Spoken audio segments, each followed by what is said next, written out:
Thank you. Thanks for coming. This is a topographic map of northern Manhattan. Here's Inwood Hill Park and the nice valley called the Clove. Fort Tryon Park here, and the ridge on Fort Washington Avenue extends down to about 155th Street.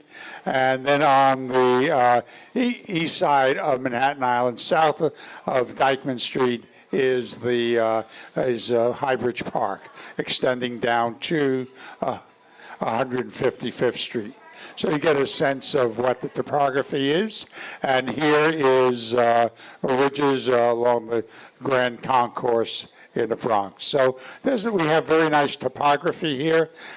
Just a note that most of us, unless we're really interested in historic images, don't realize how much change there has been even in the Inwood area in terms of topography as new streets and buildings were constructed. So this is a view of the Harlem River, and this is from Highbridge Tower. I don't know how many of you have been up to the top of it. It's been closed for a number of years, and soon it's going to reopen. So really a wonderful view of the Alexander Hamilton Bridge, the Washington Bridge, and Van Cortlandt Park out in the distance.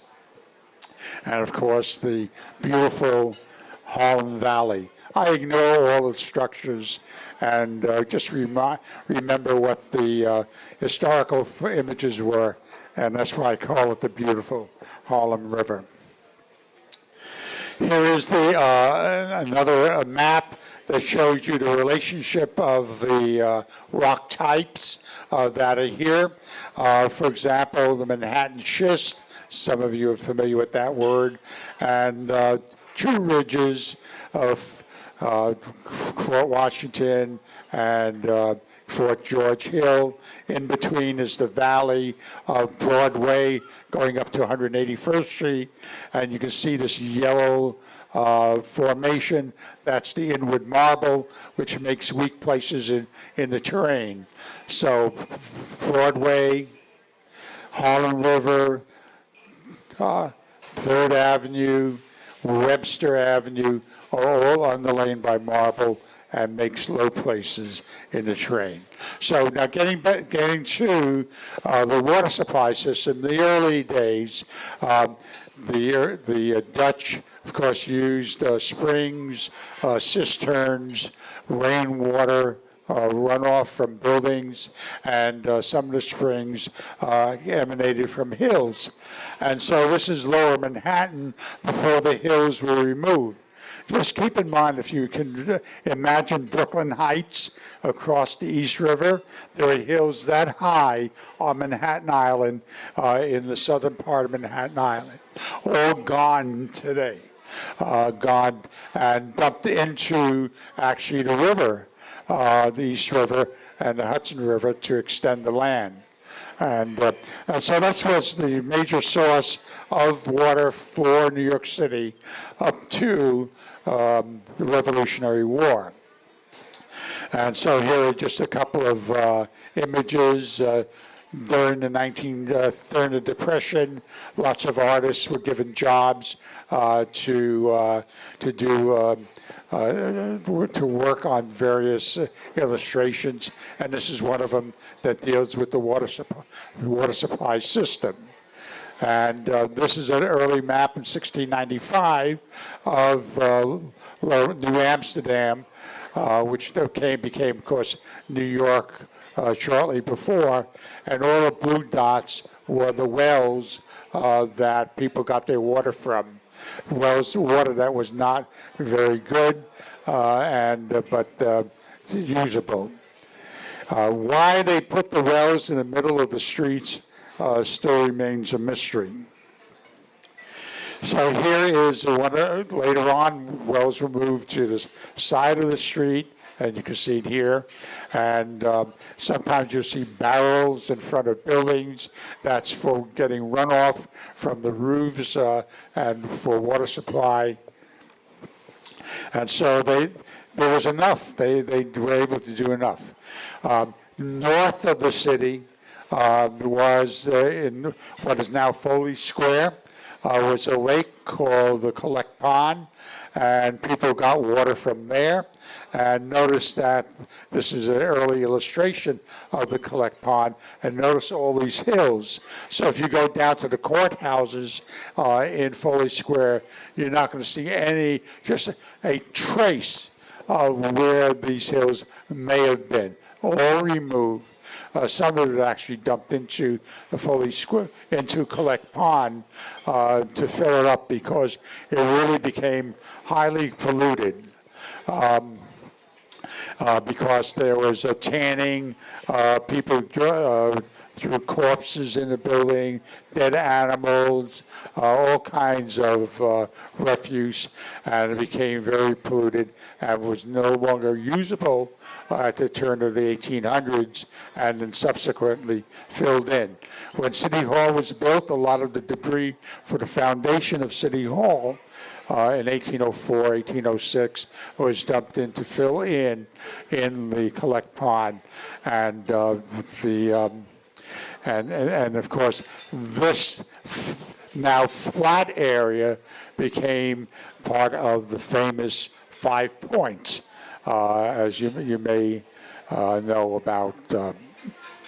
As one of the notorious slums in New York. There was a spring nearby that was actually supply water, and then there was so much use for it because the water was still good and not polluted because it came from deep below the ground. It became a great business, and people would then buy their water from the cartmen who collected water from first the spring, and then a well was dug near the spring to get additional water, and this is called the tea water pump. It's Center Street. So here's an image of the Collect Pond, the area that it shows. That it covered, but surrounding it, when this map was made, a lot of the wetlands that are depicted here had dried up. And actually the Collect Pond had another outlet to the East River.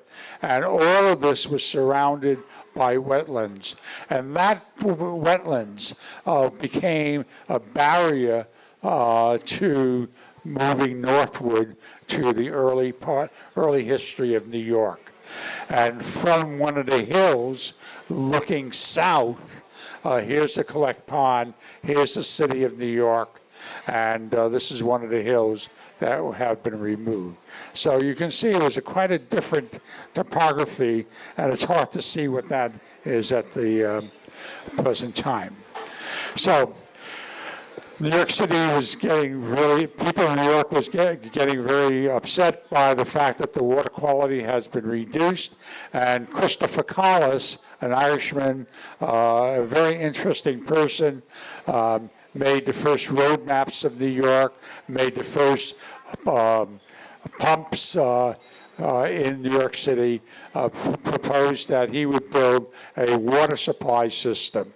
And that was just on Broadway, north of Reed Street, Duane and Reed, not the pharmacy, but those two streets. And so he started to build it, and of course in 1774, by the time the British invaded New York, they destroyed his pump, and because the British did not want Americans to build any of mechanical devices. They wanted the British, they wanted them to import everything from Britain. And so during the war, his system was destroyed.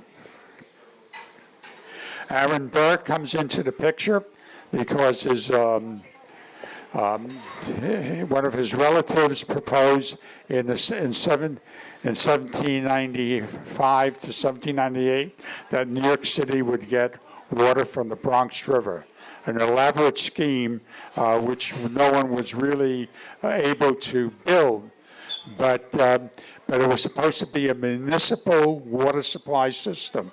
And Aaron Burr, through very duplicitous political moves, actually got the state legislature, a problem that exists today for New York City in terms of the state of New York controlling what goes on in the city.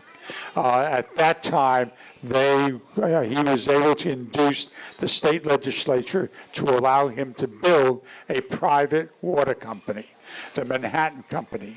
And the real reason why he wanted that water company was the surplus money that he would get would be to open a bank to lend money, and that's where all the power was, and a bank that would be in competition with Hamilton's bank. And but in a really short time, in a couple of years, both the originator of the Bronx River Plan and Aaron Burr were kicked out of the Manhattan Company because of his unscrupulous dealings. And of course, he was not able to run the Manhattan Company any longer, and lost his position in the city legislature. So the Manhattan Company built a reservoir on Chambers Street. That footprint is now the Hall of Records or the Surrogates Court near Center Street and Chambers Street, right on the corner. Some of you may be familiar with this because a lot of scenes in Law and Order are in that building. So here's the reservoir, and behind the reservoir, during Reed Street, when they were building the building here, they found the actual well that supplied that reservoir. So the reservoir is behind this building, and here is the well that they used to pump the water out into the reservoir. This is the time the Manhattan Company was actually supposed to put iron pipes in the ground, but which was much more expensive than wood, and they didn't want to spend any money whatsoever to put iron pipes in, because it would have reduced the amount of money that they would have in the bank to loan out to customers. So they used cheaper cheaper wooden pipes that came from the Adirondacks. And it was a simple affair. You dig a trench, you put the pipe down, you core out the middle of it, that becomes the pipe. This is a gate when you want to shut the water off. They were also supposed to supply water for firefighting.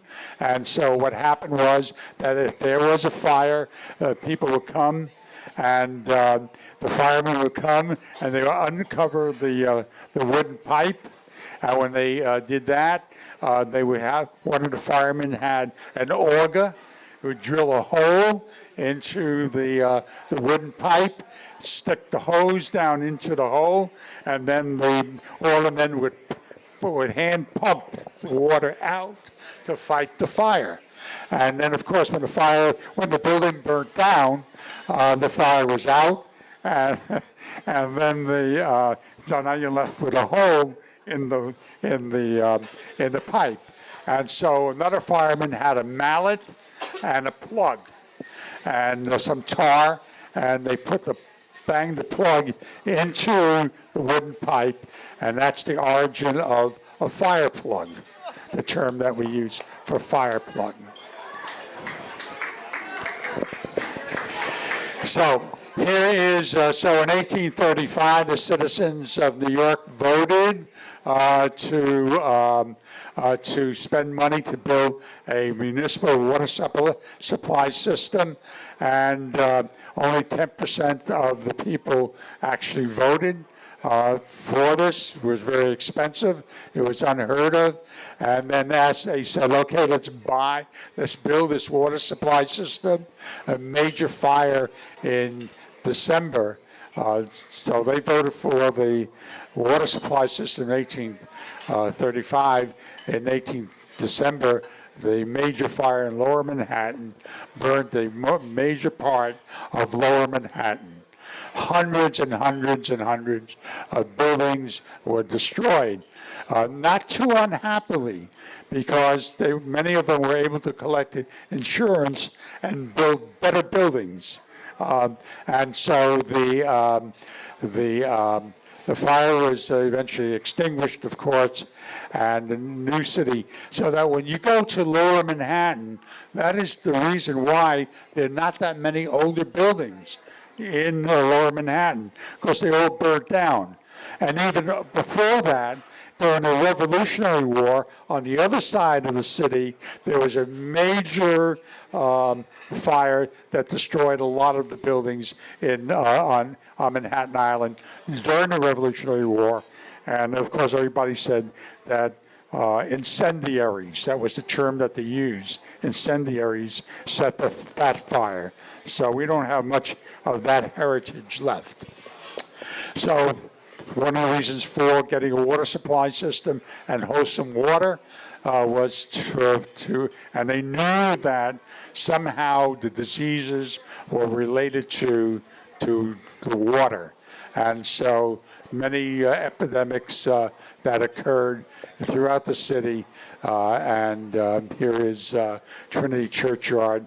And one of the things that's really interesting about Trinity Churchyard, when you go there, you know that there are over 25,000 people buried in that church. They're layered. And that churchyard.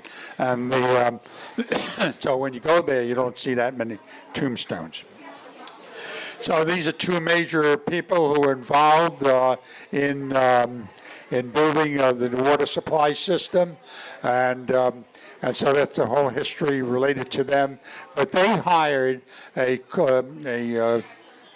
Corps of Engineer, David Bates Douglas, to build the water supply system. And he was too meticulous. Everything had to be done over and over and over again to get it right. And they were really upset with them because these people wanted a water supply system immediately. And that was not happening. So they fired him and they hired John Jervis.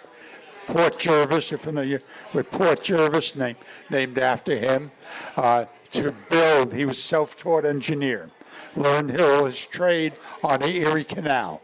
And so he took over and used a lot of the ideas that Douglas Bates had to build the Erie Canal. After he finished with the Croton Aqueduct, which is what it became known as, he went into canals and also railroads. So that was his main area of engineering. And here is his description of the work that he did on the Croton Aqueduct. So the Croton Aqueduct is 40.5 miles long. It's run completely by gravity, a very gentle slope all the way down through Westchester into what becomes the Bronx, and then to Yorkville Reservoir, which is in Central Park, and then to the Murray Hill Reservoir, which is at 42nd Street. And that was the terminus. That was the distribution reservoir for the city. And from there, all the mains extended out to the city. To the south, and of course from the Yorkville Reservoir also. So this the big flat field in Central Park is the site of the reservoir. The Yorkville Reservoir was all filled in during the Depression, and beyond that is the reservoir that you can see, which was actually built a little later. So here's the Croton Dam. You still can see it because the new Croton Dam was built in front of it, and so during droughts, they never destroyed it. So during droughts, you can actually go up to this area to the new Croton Dam, and look over and see the old Croton Dam still in existence. He was a great engineer. He developed this very interesting dam feature, which is used to this day, and to reduce the flow of the force of the water. The dam front is a curve called ogive curve, and that reduces the flow of the water and reduces the erosive quality of the water. And in front of it is a pond, a stilling pond, where the water plunges into the pond and loses a lot of its energy, and that doesn't erode the foot of the dam. So that is his development, and that is used today in dam structure. So he was a very innovative person. His entire library is in Rome, New York, if you ever want to see what was at his disposal.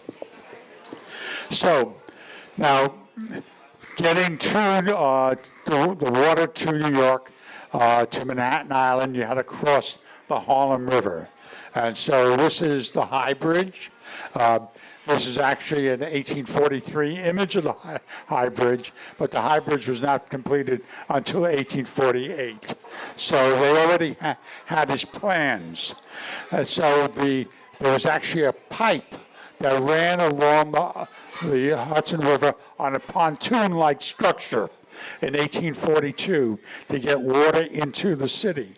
And there's so much water flowing down into the city, they had to release the pressure.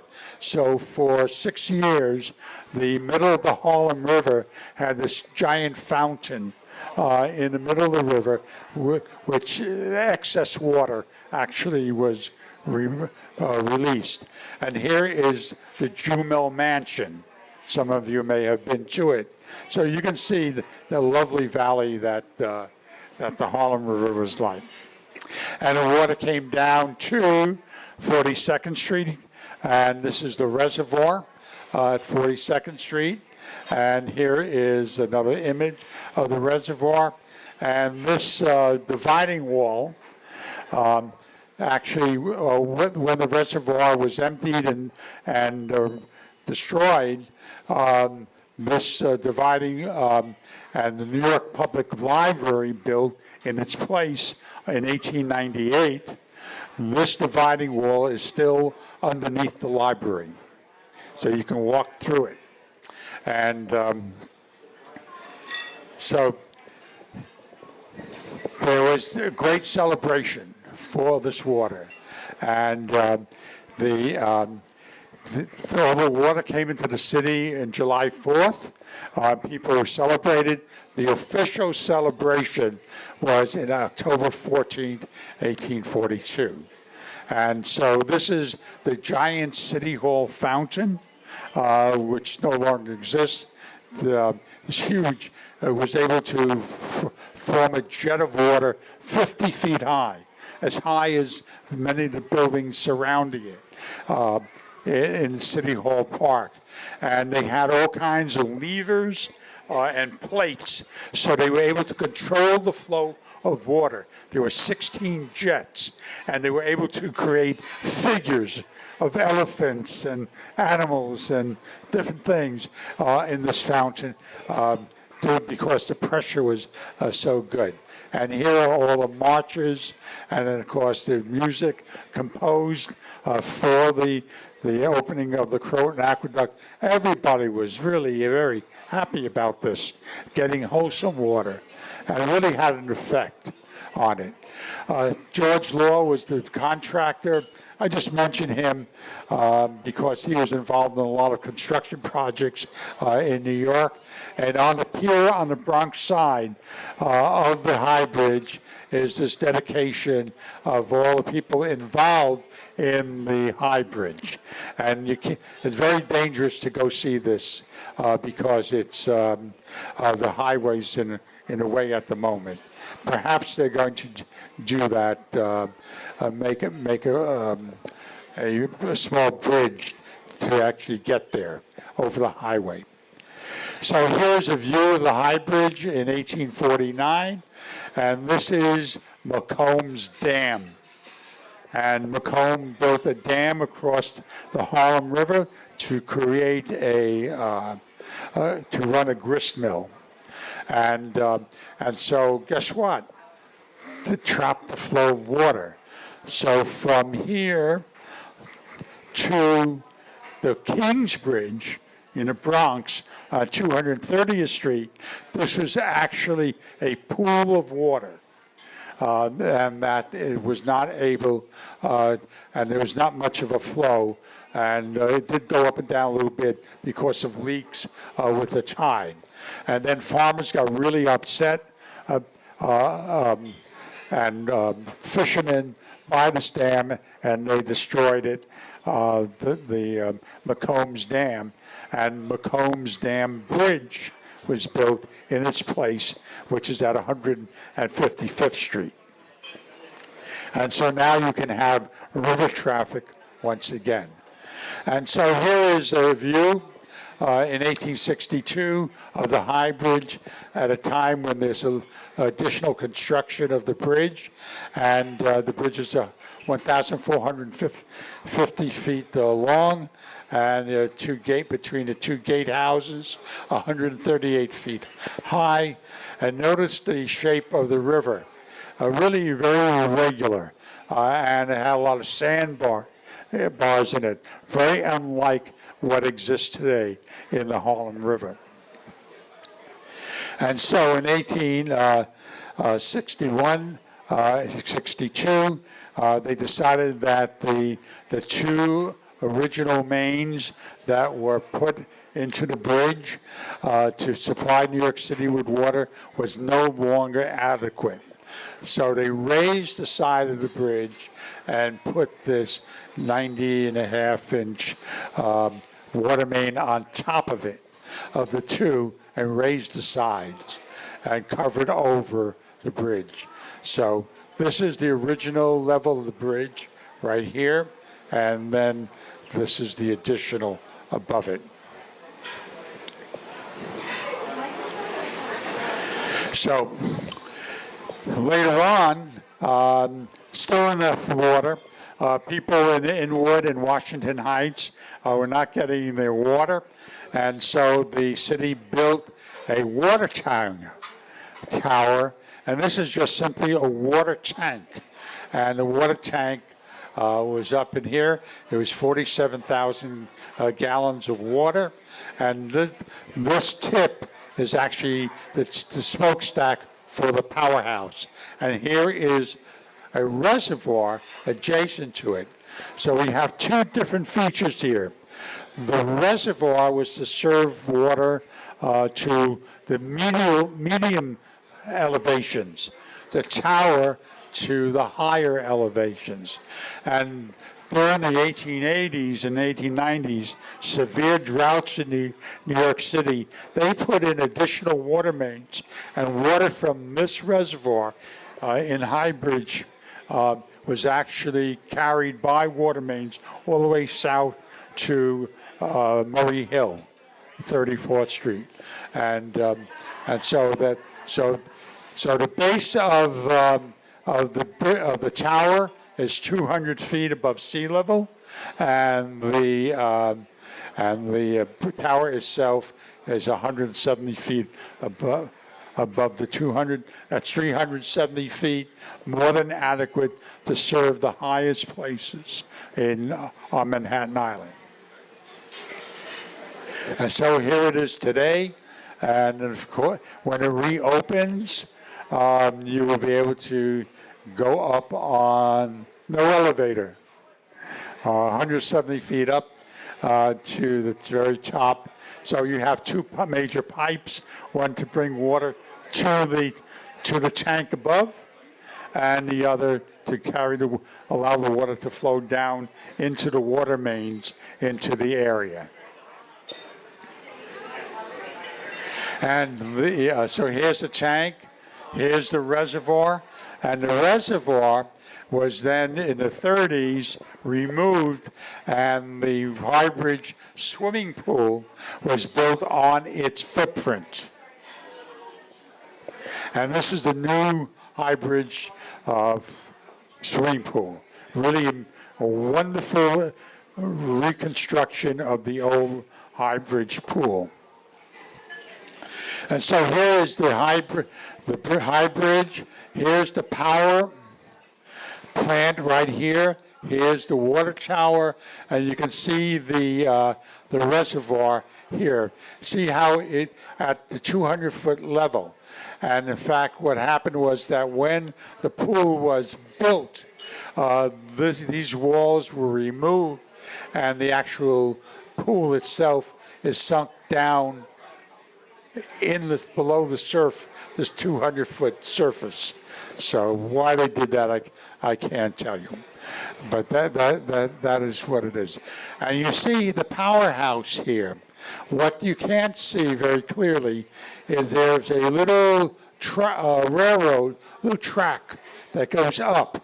So vessels carrying the coal for the power plant to pump the water up into the reservoir and pump the water up into the tower originally by coal and then by oil.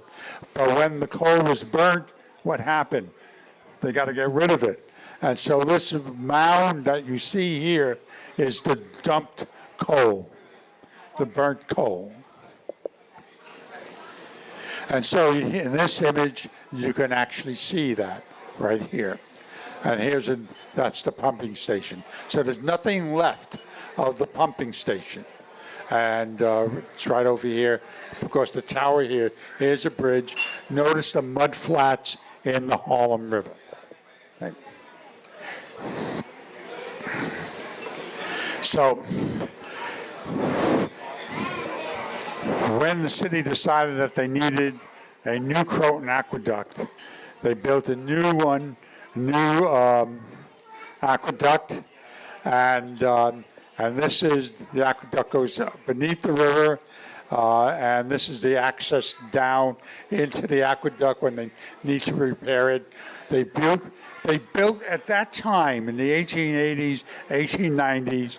They built infrastructure for the citizens. They built infrastructure, say, this is what we're doing for you, and we're going to build something nice for you to come and visit and to utilize. And of course, that doesn't go on today. And so that's what all of the structure is here. Behind it is the new pumping station. That's all gone. This is all that work that's being done on the Cross Bronx Expressway and Alexander Hamilton Bridge, part of doing that is to reconstruct this. And that'll be open in a short time. So the power plant, pumping station is gone. And today, the new pumping station is on Amsterdam Avenue, this nondescript building. Sometimes you can see, look inside and see the diesel pumps that are in there.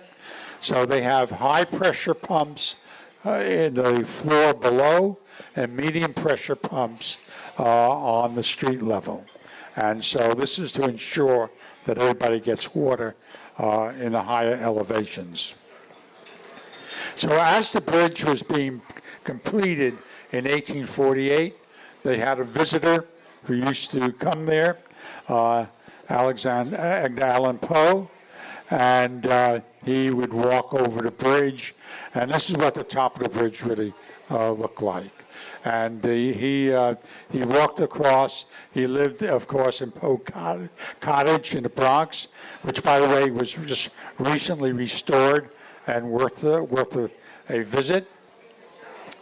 And of course, you know the story. He left New York, went to Baltimore, and he died when he was 40 years old. His wife was also was very ill also, and part of his meanderings, especially at night, was to relieve all that anxiety. So the Highbridge is built, the McCombs Dam is removed, a bridge is put in its place. Now traffic up the Harlem River can be created and becomes a major tourist mecca. People coming to the bridge, walking over the bridge, enjoying the woods all around the bridge, and you have these vessels that came from Lower Manhattan to bring people there. So people worked on Saturdays at that time, 6 days a week. So 5,000 to 10,000 people came to the bridge every Sunday, and sometimes even more, to see the spectacular engineering feature. So now getting up to the bridge from the river level was a big hassle. They had a little tramway that didn't work very well, so the city built this wonderful staircase for the citizens of New York to go up to the bridge and walk over it. And that still exists today. This is it, not too recently. And part of the reconstruction of the Highbridge is to reconstruct the stairway. And so this is a New York Times article about how wonderful the bridge is, and et cetera, and how many people used to come in there. This delightful region is visited every pleasant Sunday by 5,000, 10,000 persons. But as it is of great extent, the thick woods stretching out for several miles, these people are, as they scatter about, hardly break the solitude. Isn't that wonderful? You never think about Highbridge that way anymore. So now what has happened is that all these people come up there. You have a sort of a sluggish Harlem River, and not only that, but it becomes a mecca for boating in New York City. And sculls, many boathouses on the Bronx side of the Harlem River, near the McCombs Dam Bridge. Early universities had them, and private boathouses, and people go up and down. And then, of course, they built the Harlem Speedway, as you see here, and here are the boats out in the river. So they had two features that drew them to the Highbridge. People on the bridge, people looking at the horses and the carriages, and so you can see this is wealthy. The city built the speedway for wealthy people. The original speedway was north of Central Park from 110th Street, St. Nicholas Avenue. And when the city caught up to that area, the city then built this starting in the 1890s for the wealthier class. And of course, to own these horses and carriages, you needed to you needed somewhere to do this. Now, one of the routes, you may not know this, so the Speedway was built from 155th Street to Dyckman Street, but there was actually a longer route that a lot of people took. So they started, let's say at 155th Street, they went up the Speedway to Dyckman Street, across Dyckman Street to what is now what became Lafayette Boulevard, down the Hudson River side of Manhattan to about 157th Street, across 155th Street to the east side. Lafayette Boulevard became an extension of Riverside Drive, and that's why Riverside Drive ends at Dyckman Street. Some of you are familiar with that. But then when the Henry Hudson Parkway was built, they used the section of Riverside Drive from 158th Street north to Dyckman Street as the upper roadway, and so that you have what's left is a little appendage of Riverside Drive that extended actually to 72nd Street. So this is the area, beautiful image of the Harlem River, the Washington Bridge. In 1890, the bridge was completed in 1889, the Highbridge in the distance. And this is where the Harlem Speedway was going to be built, right along the river edge here. So here's a little map of the Harlem River, and here is the edge of the Harlem River as it wiggled around, and here is the Harlem Speedway that was built. And this is the original segment of Highbridge Park, and here is the reservoir. And so you can see this is a major construction job, creating the Harlem River Speedway. So lots of people came here, and of course it's really dangerous to go on the riverside of the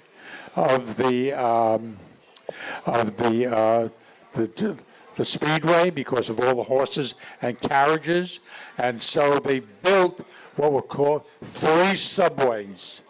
And what it is, you can see the steps going down into the archway here underneath the Harlem Speedway to the other side. And one of them remains.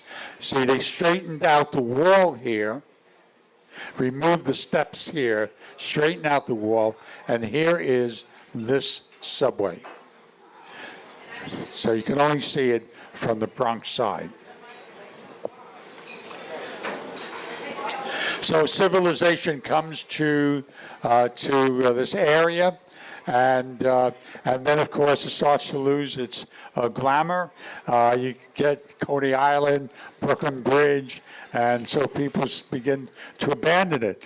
But then what happens is that Amsterdam Avenue is extended up, and guess what they build there? Amusement parks at the north end of Amsterdam Avenue, because the trolley came in. And so here's the Harlem River, and you can see the cyclone, or its predecessor. Here's a Ferris wheel, see? And here is the trolley cars, and George Washington High School is back here, and you can see lots of different rides and amusements for people. And then the whole thing burnt down. Why it burnt down is another story. So one of the interesting things now is that the creation of the Harlem River, the canalization of the Harlem River, straightening it out, and became part of the vessels that were going to come down the Erie Canal. But of course, by the time they finish it, they're no longer a necessity. See, when they built the Erie Canal in 18 and finished, then the city realized, the federal government realized that they needed a second entrance into the new harbor. So the Erie Canal boats would come down the Hudson River. But they wanted a second way to do that. And so one of the ways to do that is to come through the Harlem River.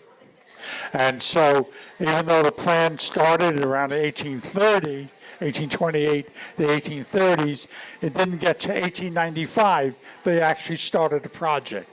It takes a long time for things to get going here. And so within a short period of time, said, what do we have this for? And so a lot of people wanted the Harlem River, at least the lower part, which was relatively flat, to be decked over. See, and then the streets extended from Manhattan to the Bronx. Never happened. And so here's the section that would have been the deck. And over the Harlem River. They couldn't fill it in. Here's a 1920s aerial view of our neighborhood, at least part of it. Here's the reservoir, here's the tower, the bridge, the Washington Bridge. There's a lot of empty land, as you can see, and the Hudson River here. So the George Washington Bridge would have gone right across here. So people were starting to get worried about the Harlem River because it actually did not fit into the standard widths. At least the piers in the middle of the river. The piers in the middle of the river were 80 feet wide. The standard was 100, and so there are many different schemes to how to deal with this. And so, for example, in this image, you can see sediment accumulating in front of the piers. So this is really a significant reason to get rid of them. And this is one of the schemes, a concrete arch, and then the middle arches would be removed. So this is looking north. And so here are all the engineers who are now going to do something about the Highbridge, and posing for a picture. And in 1925, and then in 1927, they started to dismantle the Highbridge, at least in the section across the river. And so the dismantling part takes place opposite to the building. When you want to dismantle the bridge, you have to take it apart as the reverse of how you were building it, because then it would, who knows what would collapse if they didn't do that. And so they started to remove it. And so here most of it is gone. They have all this crane structure across here, and the piers are now gone in the river. So prior to its present-day reconstruction, if you went up on the tower or even walked across, which you couldn't do that recently, you were able to see the part of the bridge where the piers were removed. These are the old tiles on the bridge, and these are the new tiles when they put the arch in. Now, the stone for the arches were recycled into Riverdale Avenue. The retaining wall on Riverdale, going up Riverdale Avenue from 231st Street, all of this is the stone from the arches that were removed. And so this is what Riverdale Avenue looked like before they built the retaining wall. See, a rural dirt road going up into the high places. So the bridge is reconstructed, the arches removed, and now there's great celebrations. And so in 1928, dinners, all the politicians hanging out, Concourse Plaza with hotel, which was the place in the Bronx to hold any kind of function. And Jimmy Walker was there, and various people of the borough president of the Bronx, Bruckner, the borough president of the Bronx, Miller Highway, which was the West Side Highway originally, the name of it, borough president of Manhattan. And so there they all were, and these so this is really a big deal, as you can see. And so another one, and so now all the Board of Trade. Interestingly, it's the Board of Trade that wanted to get rid of the bridge in the first place and remove it, but they were happy with the results of the reconstruction of it, and so they had their own celebration also. And so the naval parade for the opening of the bridge in 1828, the flotilla. Some of these vessels were actually built on the marinas on the Bronx side of the Harlem River, north of the Washington Bridge. And there's no trace of that left. So the bridge is built, reconstructed. Here's the arch, the middle, the five piers are gone, and then the bridge is left to its own devices. And so eventually what happens is that the interior of the bridge, where all of the piping below the surface, the mains, are now rusting away. And here, remember this, the new main? These are the two older mains down here. And this is the arm that holds the new one above it. It's all rusting, bricks falling apart. And so the city of New York decides, Mayor Bloomberg, to give $60 million to reconstruct the bridge. And so, but before that, the bridge was closed because people, during the 50s and early 60s, kids were throwing bricks off the bridge onto Circle Line boats, and so the bridge was cut off and was no longer accessible. So in June 26, 2007, they have the symbolic groundbreaking for the reconstruction of the bridge. Of course, there's no ground to break, so they dump piles of sand. So, and here's the Parks Commissioner here, and the various other politicians and people involved in creating reconstructing the bridge. And then in 2008, in August, here's the mayor again. They rebuilt part of the Croton Aqueduct Trail, and here is the beginning of the trail, about 160th Street. And then, but later on, it really becomes a very nice paved area, and for bicycle riders also. So it's a major bicycle trail through, and what's underneath this is the Croton Aqueduct. That's why it's called the Croton Aqueduct Trail. So the aqueduct went across the bridge, down through Highbridge Park, eventually making its way into Central Park, and then down to 42nd Street. The aqueduct is still there. And in addition to that, they built a brand new staircase going up from the terrace down to the level of the access of the bridge.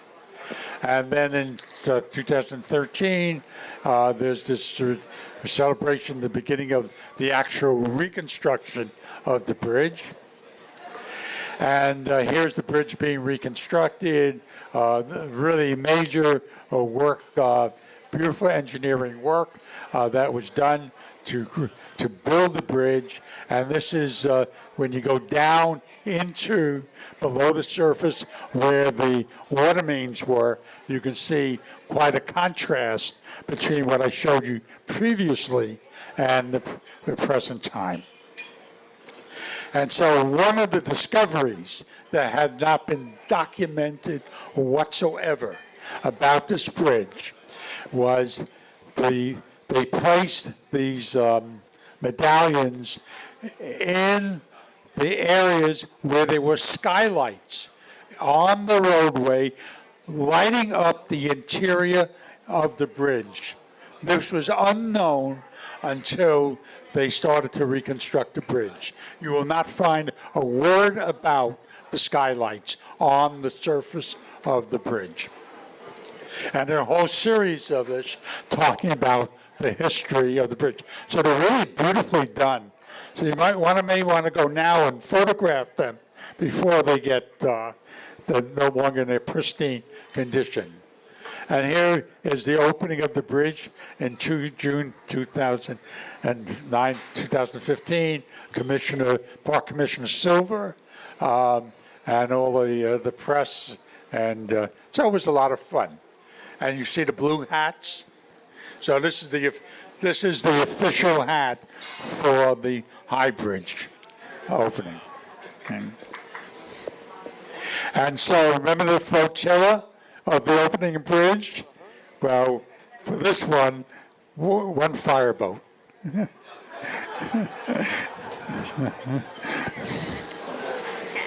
So here's the bridge. People really, when you go up the Harlem River Speedway, the Harlem River Drive, you'll see a lot of people walking back and forth. It really ties the two Highbridge communities in the Bronx and Manhattan together. And of course, you could go across the Washington Bridge, but that's not as pleasant as doing this. And there were sections there that were not very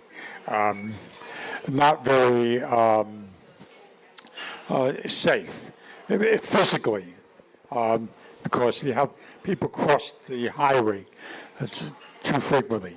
So at there are two buildings on either side. These are the chambers where the water was controlled, the flow of water. And so if you get an opportunity to go down into the chamber, this is actually looking in the direction across the Highbridge. And these plates actually cover the actual aqueduct tunnels in the bridge. And so this is what it looks like. It's beautifully done. And but these are not the first urban explorers that actually went through this tunnel. There are a lot of intrepid people who have found accesses down into the Croton Aqueduct. And one of them, unknown, in one of the niches in the tunnel, placed the ceramic hands, hopefully protecting them. And so it's there, and it's part of the folklore of the tunnel. So we pray that the Highbridge is going to hold up, and people will use it. And so this is a good place to end. Thank you.